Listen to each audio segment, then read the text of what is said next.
Welcome to State of the World. I'm Sally Lockwood in Dubai. And I'm Tara Palmeri in New York. I've covered stories around the world, from Afghanistan to Ukraine, most recently as an anchor for Sky News. And I have been a reporter in the United States and abroad, covering power and politics from the European Union to the White House.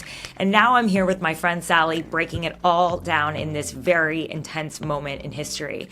Sal, how are you feeling right now in the Middle East? Well, you know what? I didn't feel like I was very sparky at the top of this episode, so apologies for that. And it might be because we're talking about Gaza today. It's growing increasingly urgent there in terms of the humanitarian situation, which is the reason we were planning on doing Gaza on this episode today. And then, in the last 24 hours, at the time of recording, as one newspaper put it, the war in Gaza came to the streets of the US Capitol with a horrific attack against a young Jewish couple who worked for the Israeli embassy.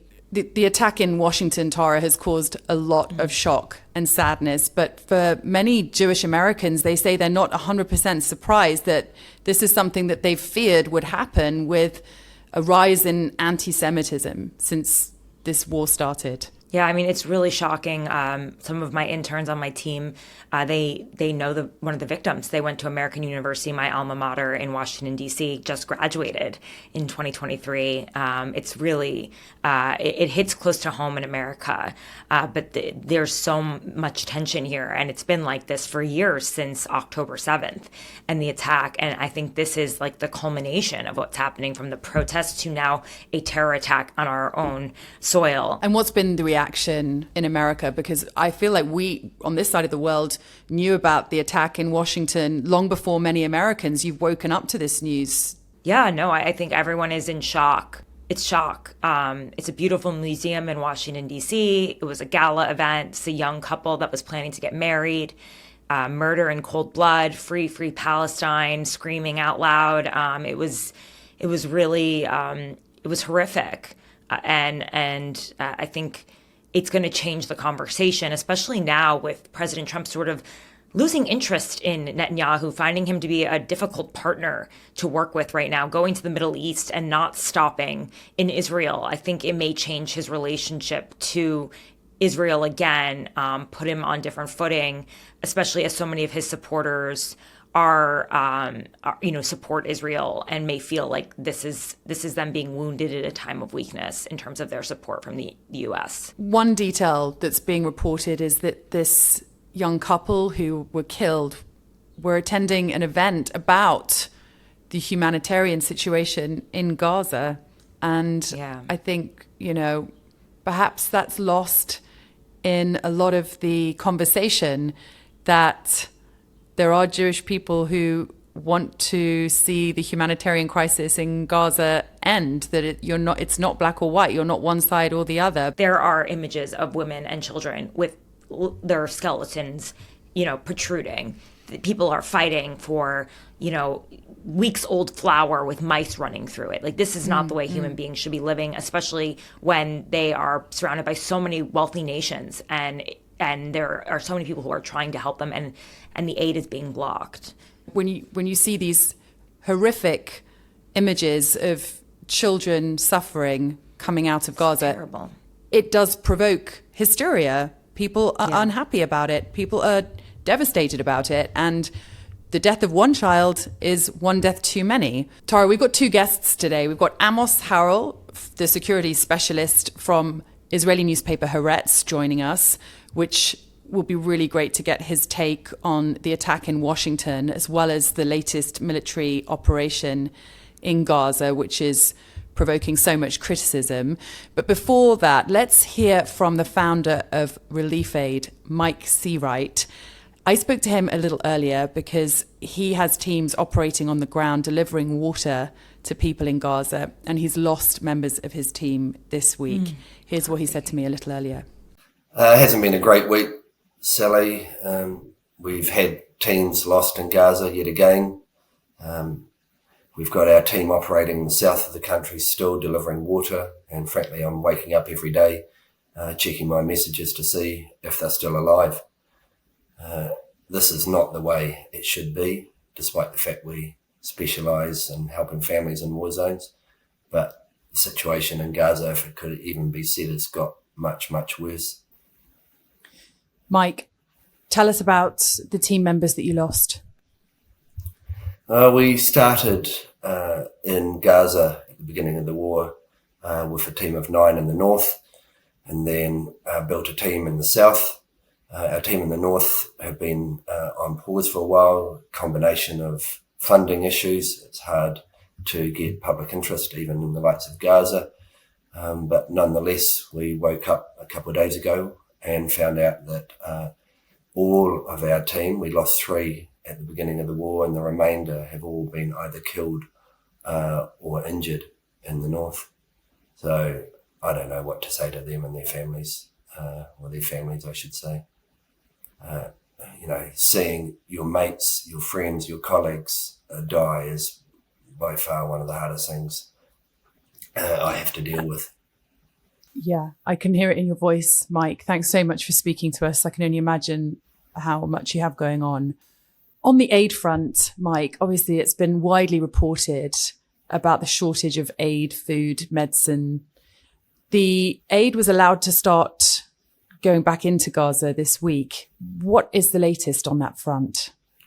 The harsh reality is it's nothing. It's a fig leaf of support. We would argue, in fact, it's actually basic propaganda to make sure that the world powers do not apply either political or economic pressure to Israel to unblock those borders. Away from the politics of all this, what do you want people who are watching and listening to understand about Gaza right now? Food and water is desperately needed. We need to keep helping the families of Gaza. They need to survive the war. And as a result, humanitarian action is required, and we need public support to do that.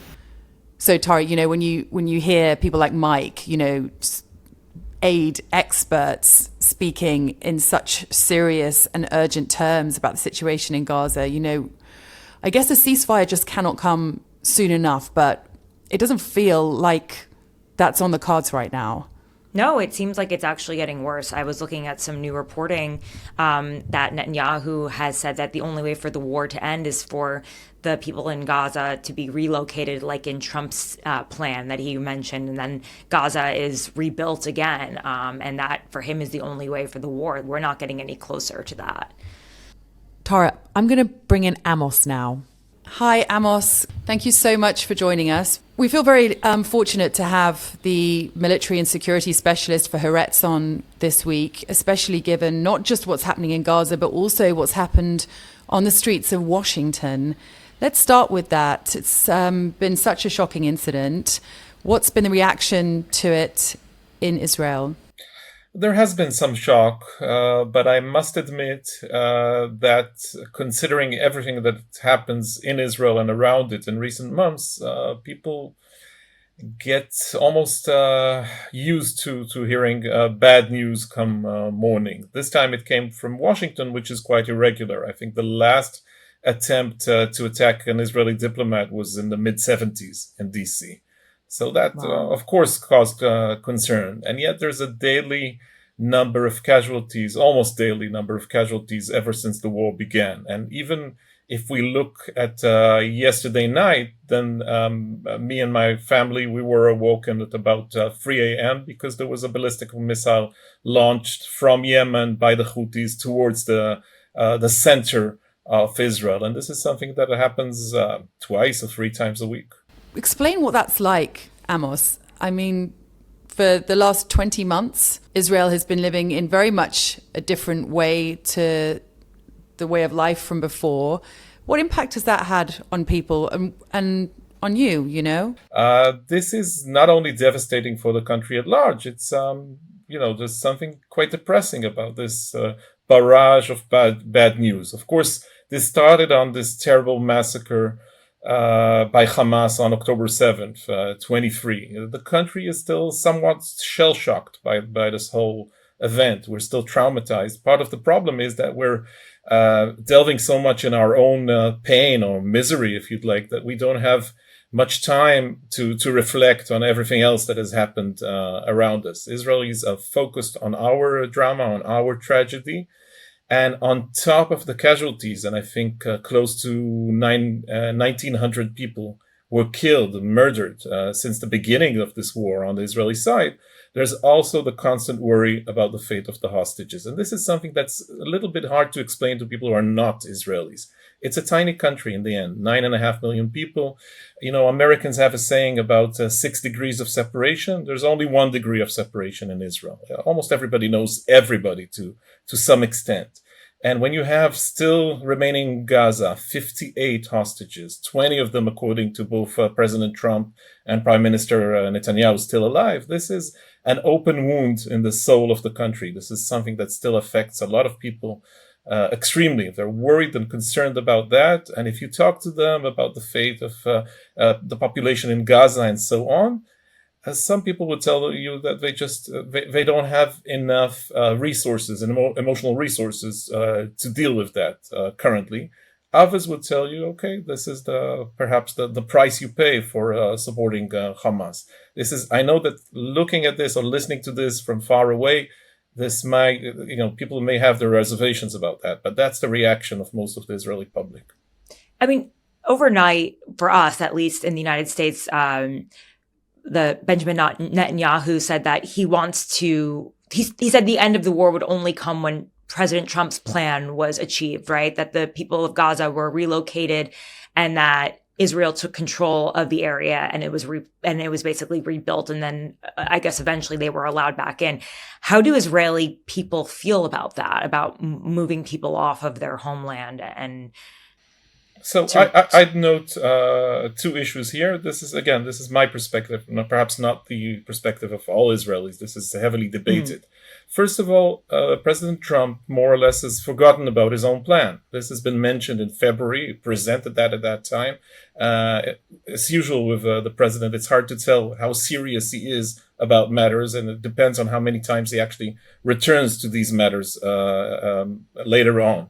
And this has been almost quickly forgotten. We haven't heard about a lot of American efforts regarding that. Trump has said a lot of things to one side or the other, but we haven't seen an effort by the administration to push that idea forward. It's Netanyahu that keeps mentioning it every now and then. The second point I should mention is that the question remains, UN what army? Is the IDF, the Israeli Defense Forces, is the military big enough to take hold of Gaza, to take control, provide for 2 million people, or the other solution, so-called solution, which I find terrible, of driving people out, all or most of the Gazan population? How on earth are you going to do that? When was something like that successful in recent modern times? This is not World War I or World War II. This is something completely different.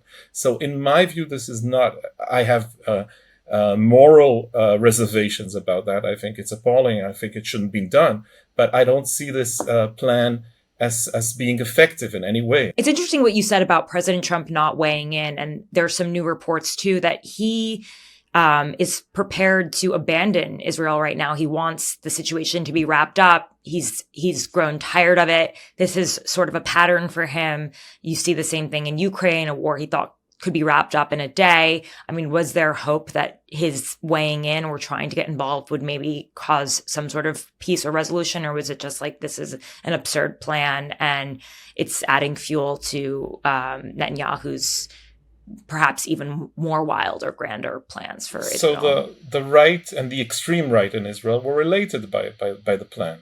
You could see Netanyahu's response at that time. The first meeting they had in Washington in February, their other meeting in April went in a very different direction.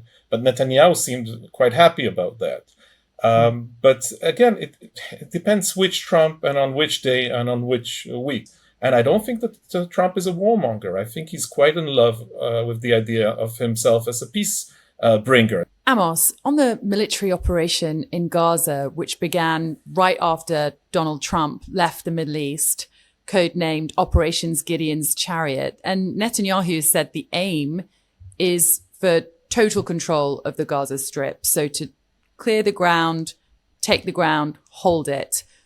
What does that mean? Do you see this becoming an indefinite state of occupation in Gaza now for the Israeli forces? I fear that this is something that the Prime Minister is at least thinking about. And we know that some of his far-right political partners are actually fantasizing about more, what we mentioned, the forced transfer of population. So many on the far right are dreaming of a future in which Gaza would be Jewish. Whether this is Netanyahu's idea, when he was asked about resettling Gaza, he said, this is not the right idea. This is not something I support. But is he more comfortable with a situation of this war with no end?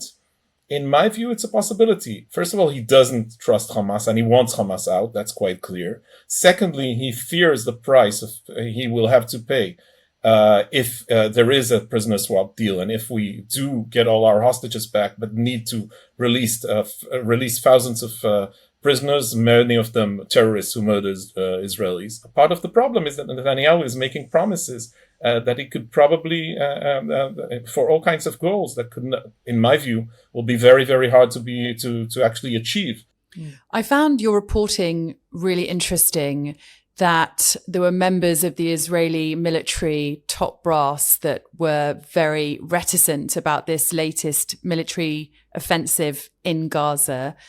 Why was that? In my view, and this is something that I've heard from some of the generals, not all of them as well, this war by now is going nowhere. It's not going to lead to a defeat of Hamas. And on the other hand, we're facing what somebody in the past called an international diplomatic tsunami. This is actually heading towards our shores. We saw the European Union's response this week, threatening all kinds of sanctions, economic sanctions. We saw Great Britain, France, and Canada with the same kind of response. And even Trump and Secretary Rubio actually mentioned a couple of times this week that the United States is not going to sit by and look as things grow worse in Gaza and people starve in Gaza. So Israel there's a problem here. There's an ongoing problem. In the long run, it's very, very hard to explain our position considering what has happened. Now, we started this war as Ukraine, as this region's Ukraine. This was my view.